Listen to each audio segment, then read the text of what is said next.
Hey everyone, what's up? Today we're going to be taking an updated look at Nightingale. This is the upcoming shared world survival crafting game that was first revealed about a year ago at the Game Awards. It's being made by Inflection Games. They are a new development studio based in Canada and being led by Aaron Flynn, formerly of BioWare and probably best known for his involvement in games like Mass Effect, Knights of the Old Republic, and Dragon Age. Even though this is the studio's very first project, it is looking like it could be a solid contender. They are aiming to, according to Aaron Flynn, take some of the best of BioWare's narrative and story design philosophies and bring that into the survival genre, which is something you don't see a lot of in survival games. They're not exactly known for like their narrative and world building for the most part. And you know, I'll say, as of now, I think this is easily one of the best looking survival games that is scheduled for release in 2023. So I've been keeping tabs on this one, and there have actually been a ton of updates since the last video. Just as a basic recap though, if you aren't up to speed, Nightingale is a survival game through and through. So you'll start off with nothing, you go out, you get resources, and then you use those to craft weapons, gear, and even build a base. The game is set in this like Victorian themed fantasy world with enemies that are designed and inspired by folklore from the Victorian era. And the big feature, the big gimmick in Nightingale is this realm system. You basically have these portals that you take to travel between realms, and these will not only be visually distinct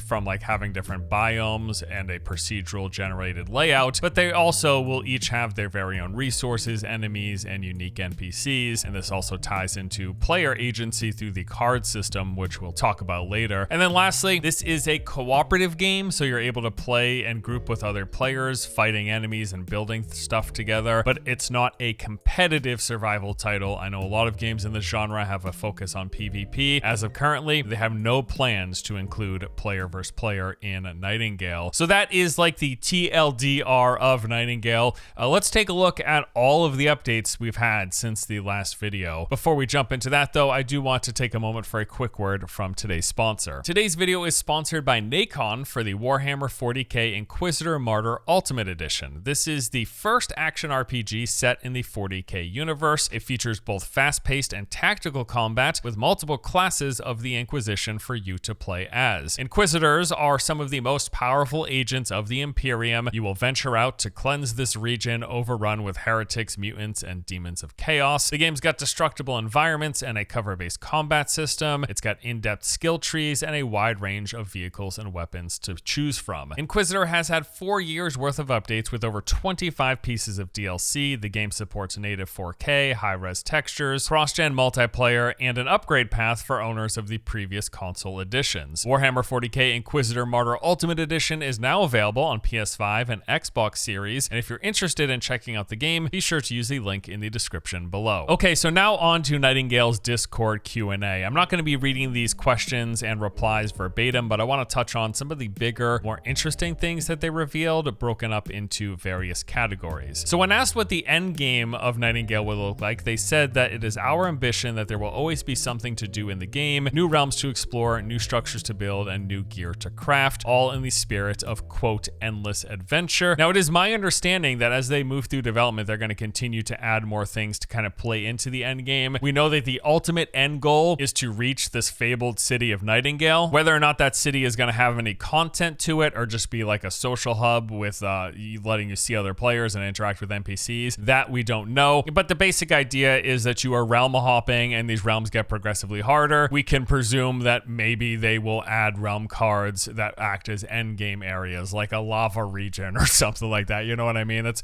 certainly quite possible. They were asked how the death system would work in this game. They said, right now we've got a fairly standard death system where players will lose their full inventory on death and respawn at their respite spawn point. There are no timers to get your inventory back, and there are death markers to show you where it is. Any buffs that you may have had pre-death will also be removed, such as any food buffs that you got. So this actually reminds me of Valheim. That's basically how it worked in Valheim. I think it's pretty cool as it adds a real sense of you don't want to be careless and approach that maybe high-level monster or that very scary situation. It just kind of forces you to be a little bit more careful as you're venturing out into the unknown or approaching creatures or situations that you haven't before. So I do find value in that sort of death system that has an actual impact. Like dropping all your stuff, that's a pretty big deal, especially if you are far from home. Resource depletion within zones. They said that most resources do not respawn naturally, and the main way of getting additional resources is to venture into further realms. So that is really interesting and does push the idea of continuously gathering realm cards and opening up portals to new realms to move out, because you could just run out of the resources in the realm that you're on. Now, one thing I don't think we've gotten an answer to as of now, and I'm really curious about, is just the general size and scale of each of the individual realms. Clearly,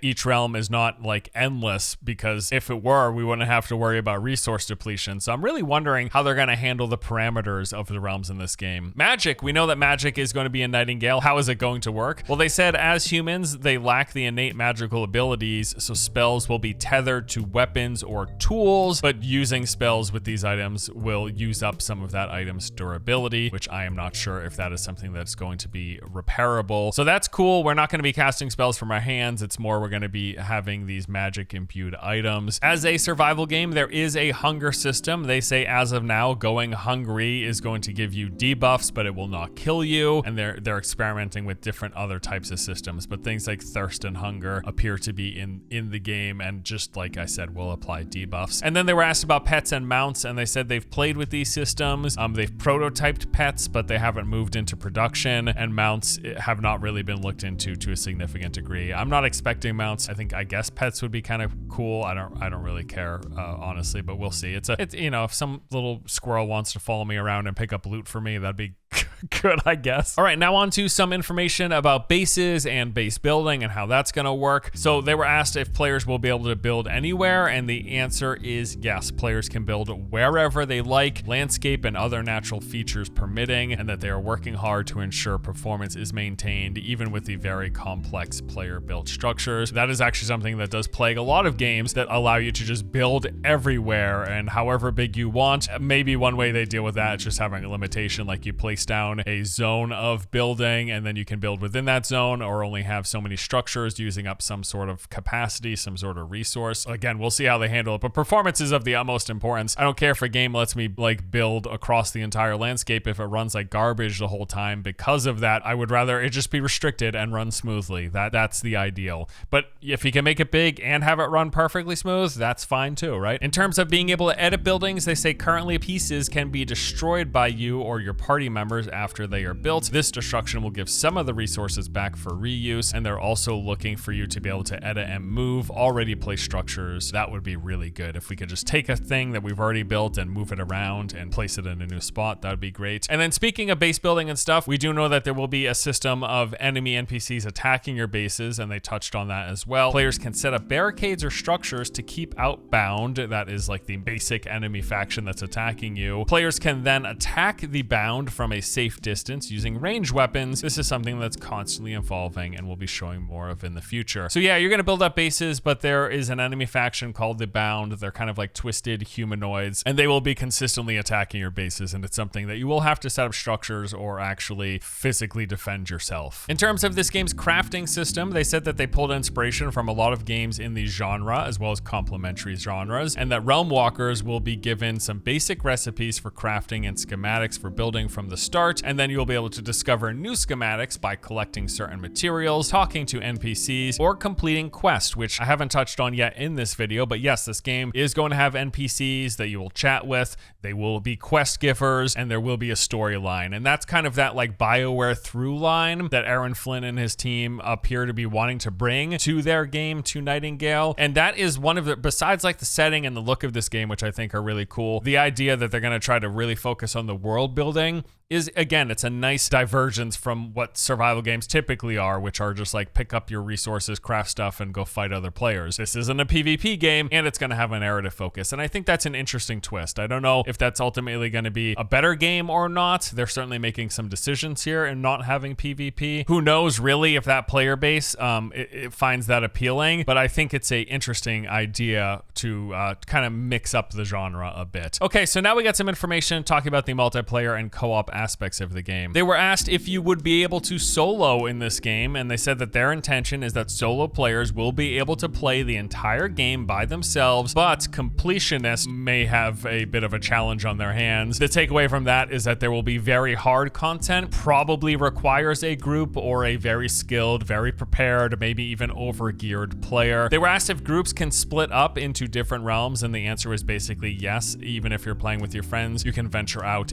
through the portals into the different realms. World save data, you know, we're crafting these realms and they're procedurally put together. Where's this saved? How does that work with multiplayer? So they say that world save data is hosted in the cloud. The world save will be hosted by a specific player. Other players in your party will be able to continue playing if the host disconnects, but they will not be able to spin it up themselves. How many people are we able to play with? Well, they say that they're looking somewhere between 6 and 10 players in a realm, but they say that much like PC specs, it is a little too early for them to share specific details. They're still experimenting with this. And this largely comes down to making sure that performance and sync issues aren't arising.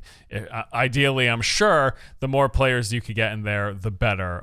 It's just, you know, they have to make sure it runs well, that everything is syncing up properly. Those are the major sticking points. Finally, one thing that I do want to mention is they were asked about mod support, and they said they're looking into it, and they're going to have a definitive answer as they get closer to early access, but they pretty much have nothing to say at the moment. So after that Q&A, then we arrived at August, and this is actually when they announced a delay to the game. They put out one of those images up on Twitter that just gave a couple paragraphs that summarizes essentially to, we want to make this as good of a game as possible. We don't feel like it's ready, but also we're moving to Unreal Engine 5, which a whole heck of a lot of games got delayed specifically because of UE5. So yeah, it was supposed to come into early access at some point this year in 2022. That is now scheduled for 2023. About a couple of weeks after that delay announcement, they then released a video focused mostly on the world and the lore of Nightingale. They talked about how the game's primary inspiration actually came from the book Jonathan Strange and Mr. Norrell. This is a story of two wizards who discover magic during the Napoleonic times, and they use it to influence world events. That, in combination with just a fascination with the Victorian era as a setting, as a time in history, led to the creation of the world of Nightingale. Now, the video from there goes into some depth on Nightingale's lore specifically. I'd suggest watching it yourself if you really want the exact details, but the basic rundown is humans were worshipping the Fae, these creatures with magical powers for centuries. Humans basically treated them as gods. But one day the humans said, hey, you know what? I think we're actually equals. The Fae said, nah, peace out, losers. And they left the realms, taking most of the magic with them. And so now in the current timeline, there's an impending cataclysm, and we have to travel the realms searching for the city of Nightingale. This is like the last bastion of magic and where we need to go to prevent the world's destruction. What I liked about the video is that it showcased a bunch of new gameplay, environments, and concept art. And this was from the get-go what I really liked about this game, but this video kind of drove it home. The artistic direction and design that they've gone with, this combination of this like Victorian era architecture combined with like the fantasy folklore inspired creatures with its own little unique twist of magic and fae. It's pretty cool. It's just a cool looking world. It's a cool setting. It's a cool space. All right, moving on to September. We got a blog post, and this was a bit of a behind the scenes look at some of the in development work. Like they showcased the thunderstorms in the game, and they talked about how they spent a long time looking at like super slow-mo footage of thunderstorms to really nail down all of the specific attributes and what makes it look real and ominous, really. They also talked about how they've been developing new different points of interest, and they showcased some of those. And then the in-house motion capture stuff that they've been working on for NPCs, enemies, and creatures. And this then brings us into October, at which point they released an entire video diving into some of the real specific details about realms and the realm card systems. So they said that early on in development, they invested a lot of time and effort into their procedural generation systems, and then over the years, this just became more and more sophisticated to the point where they decided to come along with these realm cards so that it wasn't only procedural, but that players had a hand in controlling and shaping how a zone may turn out. They didn't want to just have infinite worlds with this procedural system, but they wanted to make them meaningful and for you to have an impact on how they look so they don't feel arbitrary. And I do feel like that is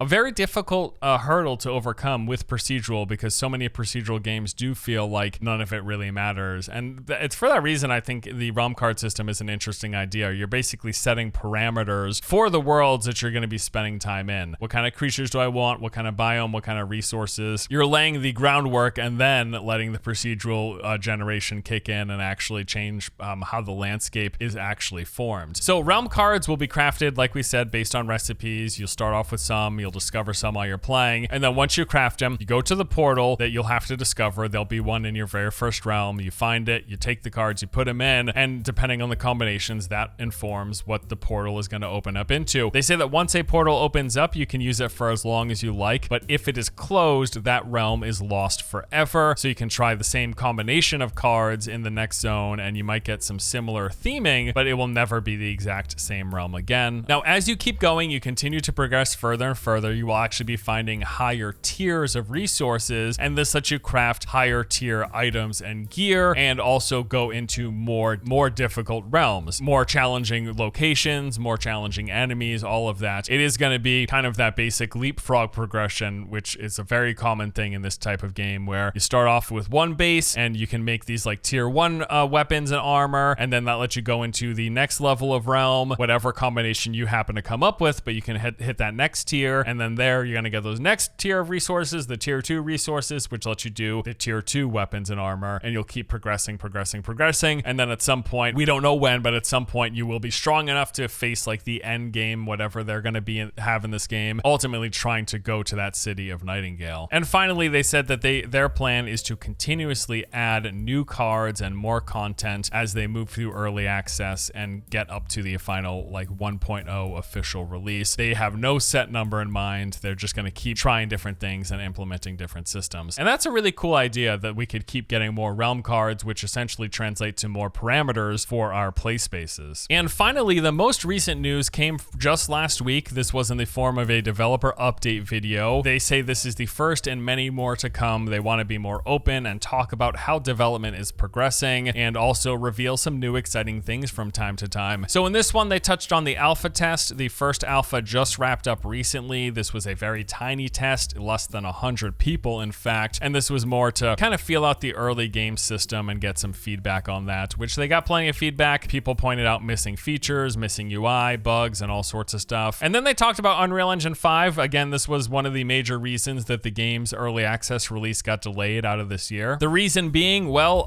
it's just really good. They talked about the two major features of UE5, those being Lumen and Nanite. Lumen is the global illumination system that makes for like realistic reflections and lighting made in real time. And then Nanite more or less stops like pop-in, basically. That's one simple way of describing it. People talk about Lumen and Nanite all the time. It is one of the things that so many developers are really excited about UE5. To the consumer, to us, the player, basically just it's easier for them to make games look better. That's what it boils down to, more or less. And then they wrapped up with some community questions. They were asked about how character progression works, and they said everything is tied to items and gear. It is not so much you're progressing like levels and a skill tree. It's all about the stuff that you find and the stuff that you make. They were asked about how creature difficulty scaling will work, and the basic answer was that as you explore deeper into the realms, things will become harder. Something that they weren't really clear on is whether or not the further you progress will introduce more and a more variety of creatures to fight. Okay, so those are like all of the major updates that we've gotten in the last few months. Now, if you're curious when you can actually play the game, well, as of now, according to the official FAQ on their website, they do still have testing planned for 2022. What I'm unsure of is if this is referring to that alpha testing that just concluded, or if additional tests are still to come in the next couple of months. Either way, they are still in the process of testing. You can register for a chance to be invited. You basically just have to sign up for their newsletter. With that newsletter, you're going to get an email containing a survey. You fill out that survey, and that rolls you in the pool of potential people to be invited. And as for the release, well, the Steam Early Access launch is currently scheduled for sometime in the first half of 2023. And yeah, I suspect that we will be getting additional tests prior to that as well. Like I mentioned at the top, this is a pretty cool looking game. I like a lot about it, the settings, the visuals, and just the approach that they're taking to the survival genre. I enjoy survival games. I know a lot of them are focused on kind of the more hardcore griefing style PvP, and those are fun for what they are. Like